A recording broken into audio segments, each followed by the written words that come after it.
Students, हमारा chapter number 2 start करेंगे। आज हम नए साझेदार का प्रवेश, admission of a new partner. तो admission of a new partner, नए साझेदार के प्रवेश में कुछ कंडीशन है जो मैं आपको समझाऊंगा।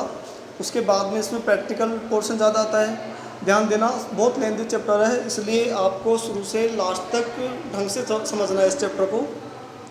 भारतीय साझेदारी अधिनियम 1932 की धारा 31 के अनुसार सभी साझेदारों की सहमति से ही हम नए साझेदार को प्रवेश देते हैं। जब सभी साझेदारों की सहमति होती है तभी हम नए साझेदार को फर्म में प्रवेश देते हैं 31 के अनुसार, यानी अधिनियम 1932 की धारा 31 के अनुसार।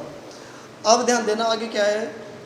जब फर्म में नया साझेदार आ जाता है तो नए साझेदार को फर्म में कुछ अधिकार प्राप्त होते हैं। तो नए साझेदार के अधिकार क्या क्या होते हैं? नए साझेदार के अधिकार, नए साझेदार के अधिकार, नए साझेदार के दो अधिकार होते हैं। फर्म की संपत्तियों में हिस्सा प्राप्त करने का अधिकार, पहला पॉइंट तो होता है फर्म की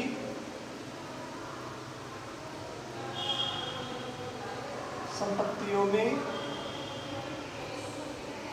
फर्म की संपत्तियों में हिस्सा प्राप्त करने का अधिकार, हिस्सा प्राप्त करने का अधिकार।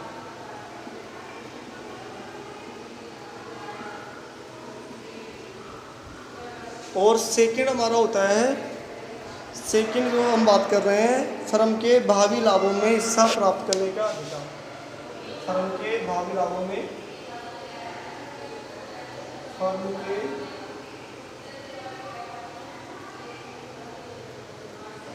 भावी लाभों में हिस्सा प्राप्त करने का अधिकार।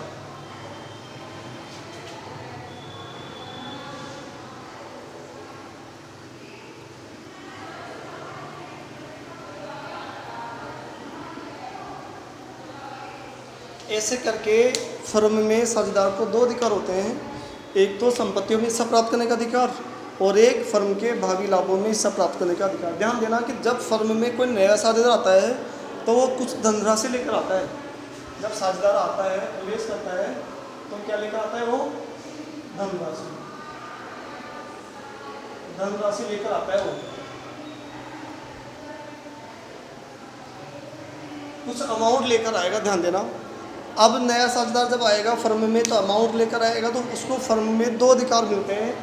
अगर वो संपत्तियों में हिस्सा प्राप्त करने के लिए धन आता है, फर्म की जो संपत्ति है उसमें हिस्सा प्राप्त करने के लिए अगर वो धन लेकर आता है तो हम उसको कहते हैं कैपिटल। उसको हम क्या कहते हैं? कैपिटल, यानी कि कैपिटल, पूंजी। ठीक है, संपत्तियों में हिस्सा प्राप्त करने के लिए अगर कुछ लेकर आता है धनराशि तो हम उसे कैपिटल कहते हैं। और अगर भावी लाभों में हिस्सा प्राप्त करने के लिए लाता है, भावी लाभों में हिस्सा प्राप्त करने के लिए कुछ धनराशि लेकर आता है, उसे हम कहते हैं गुडविल।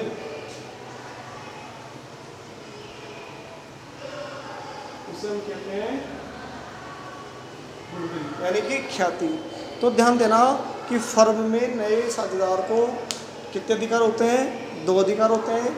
और जब सभी साझेदारों की सहमति होती है फर्म के अंदर तभी हम नए साझेदार को प्रवेश दे सकते हैं, जो भारतीय साझेदारी अधिनियम 1932 की धारा 31 में इंगित किया गया है। ठीक है, दो अधिकार हो गए। नया साझेदार जब आता है फर्म में तो क्या लेकर आता है? धनराशि लेकर आता है। बिना धनराशि हम उसको फर्म में साझेदार नहीं बनाएंगे। धनराशि लेकर आएगा तो धनराशि लेकर आएगा तो फर्म उसको कितने अधिकार देगी? दो। फर्म उसको दो अधिकार देगी कि संपत्तियों में हिस्सा प्राप्त करना है तो उसकी धनराशि को क्या बोलेंगे? कैपिटल कहेंगे। और अगर लाभों में हिस्सा प्राप्त करना है तो उसकी धनराशि को हम क्या कहेंगे? गुडविल। वो कहता है कि मुझे तो प्रॉफिट में शेयर चाहिए, कि मेरा जो भी हक बनेगा, मेरा जो भी हिस्सा बनेगा वो मुझे तो लाभों के हिसाब से चाहिए। तो हम उसको क्या कहते हैं? गुडविल, यानी वो गुडविल के हिसाब से आ रहा है। और संपत्तियों में अगर वो चाहता है कि फर्म की जितनी भी संपत्ति है उसमें उसको भी अधिकार हो, जब संपत्तियों का बंटवारा हो, संपत्तियों का मूल्यांकन हो, पुनर्मूल्यांकन हो, तो उनकी जो लागत आती है, उनकी जो वैल्यू आती है, उस वैल्यू में इसका भी हक बनना चाहिए नए साझेदार का। तो ऐसी स्थितियों में फिर वो संपत्ति में हिस्सा प्राप्त करेगा, तो उसको क्या कहेंगे? कैपिटल। क्या कहते हैं उसको? कैपिटल कहते हैं। ध्यान देना। अब आगे आता है, ये तो हो गया नए साझेदार का प्रवेश और उसके अधिकार। अब आता है नए साझेदार के प्रवेश पर मुख्य समायोजन।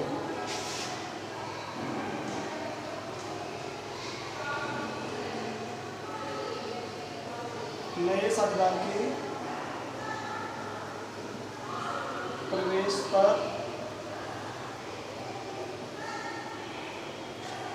मुख्य समायोजन।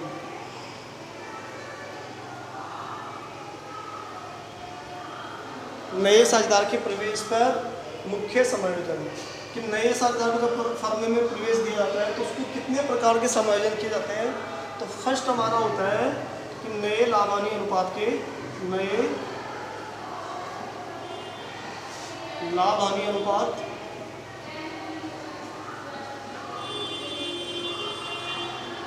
की गणना। Calculation of new profit share ratio, नए लाभानी अनुपात की गणना की जब नया साझेदार फर्म में आएगा तो फर्म के द्वारा टोटल 6 प्रकार के समायोजन किए जाते हैं, जिसका पहला पॉइंट क्या है? नए लाभानी अनुपात की गणना। सेकंड की हम बात करें, त्याग अनुपात की कैलकुलेशन ऑफ सैक्रिफाइसिंग रेशियो, त्याग अनुपात की गणना की जाती है जब नए साझेदार का प्रवेश होता है। उससे पहले हमें नए लाभानी अनुपात की गणना की जाती है कि जब नया साझेदार आया तो फर्म के जो पुराने साझेदार हैं उनके लाभानी अनुपात बदल जाते हैं, नए को आते ही फिर कैलकुलेट होता है तो उनका नया रेशियो निकालना होता है, न्यू रेशियो कहते हैं उसको। तीसरा पॉइंट आता है ख्याति का समायोजन। ख्याति का समायोजन या लेखांकन। तीसरा पॉइंट क्या होता है? ख्याति का लेखांकन या ख्याति का समायोजन, कि हमें ख्याति का मूल्यांकन भी कह सकते हैं कि इसको किस तरीके से ख्याति को हम ख्याति का लेखांकन करते हैं या इसका मूल्यांकन करते हैं। ठीक है। उसके बाद में चौथा पॉइंट हमारा आता है संपत्ति व दायित्व का पुनर्मूल्यांकन। संपत्ति व दायित्व का पुनर्मूल्यांकन। संपत्ति व दायित्व का पुनर्मूल्यांकन, कि जो हमारी एसेट्स लायबिलिटी है उसका हम पुनर्मूल्यांकन कैसे करते हैं, उसका रिवैल्यूएशन कैसे करते हैं। तो revaluation of assets and liabilities, संपत्ति और दायित्व का हम पुनर्मूल्यांकन करते हैं। इसके बाद वाला पांचवा पॉइंट हमारा आता है कि फर्म की जो अवितरित लाभानी होते हैं उसका बंटवारा करना। अनडिवाइड जो प्रॉफिट होते हैं उसको किस तरीके से हम फर्म में बांटते हैं। अवितरित लाभानियों को, अवितरित लाभ हानि का समायोजन, अवितरित लाभ हानियों का समायोजन।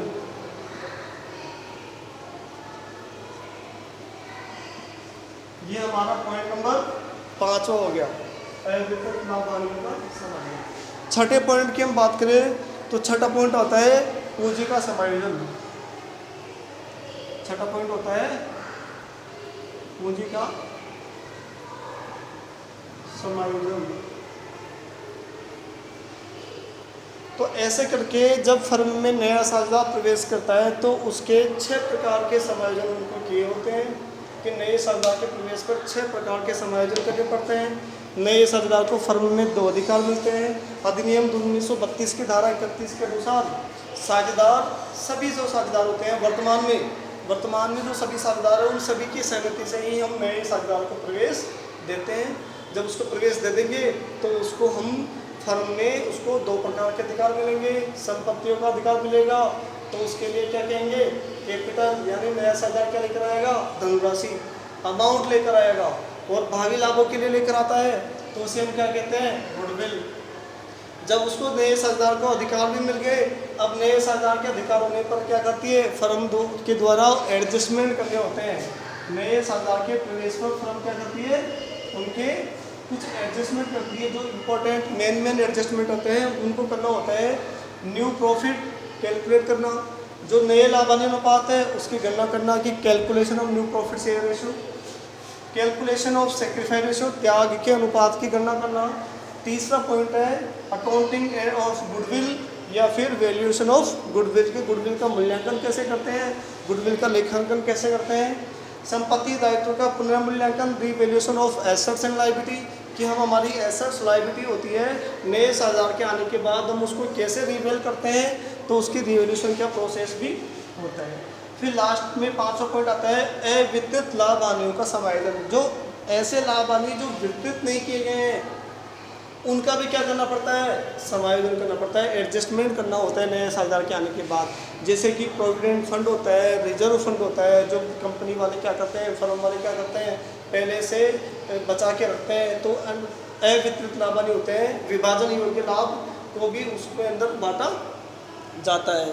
फिर इसके अंदर आखिरी में आता है पूंजी का समायोजन, एडजस्टमेंट ऑफ कैपिटल, कि हमारे को पूंजी का समायोजन है तो एडजस्टमेंट ऑफ कैपिटल, की कैपिटल का एडजस्टमेंट कैसे करते हैं, क्योंकि जब पार्टनर्स आया था तो यहाँ पर क्या लेके आया वो कैपिटल, तो उस वाली कैपिटल का एडजस्टमेंट यहाँ पर हो जाएगा कि जब वो लास्ट में क्या करेगा, पूंजी का समायोजन करेगा। जब हमारे खाते बंद होंगे तो हमारे को सारे के सारे अकाउंट बना के और हमारे को लास्ट में हमारी संपत्ति दायित्व के लिए हमें चिट्ठा बनाना पड़ता है, तब हमारे को उसके लिए पूंजी का समायोजन करना पड़ता है। तो पूंजी का समायोजन हम साझेदारों के पूंजी खाते बनाकर कर सकते हैं, पूंजी का समायोजन साझेदारों के पूंजी खाते बनाकर हम कर सकते हैं, तो इसलिए उसका पूंजी का समायोजन हो जाता है। अब स्टूडेंट ध्यान दें कि अगले वीडियो में तो हम अब ये सारे 6 पॉइंट हैं, तो 6 के 6 पॉइंटों को ढंग से डिटेल से पढ़ेंगे। जब आपको फर्स्ट पॉइंट समझ में आएगा तो सेकंड आएगा, सेकंड आएगा, थर्ड आएगा, फोर्थ, ऐसे करके एक दूसरे से सारे पॉइंट जुड़े हुए हैं। छठे पॉइंट पर पहुंचने के लिए आपको 1 से लेकर 5 तक के सारे पॉइंट्स ढंग से क्लियर होने चाहिए, ताकि जाके आपको छठा पॉइंट समझ में आएगा। तो सारे पॉइंट जुड़े हुए हैं, लेंथी चैप्टर है, एक एक पॉइंट्स के अंदर भी कई सारी डिटेल है, कई सारी कंडीशन आ जाती है, इसलिए आपको टेंशन लेने की कोई ज़रूरत नहीं है। मैं एक एक पॉइंट्स को बढ़िया ढंग से एक्सप्लेन करूँगा, आप वीडियो को देखते रहिए, समझते रहिए बार बार में, बुक्स पर फोकस रखें, वीडियो पर पूरा फोकस रखें और पढ़ाई का पूरा ध्यान रखिए, तभी आपके समझ में आ सकता है। Thank you.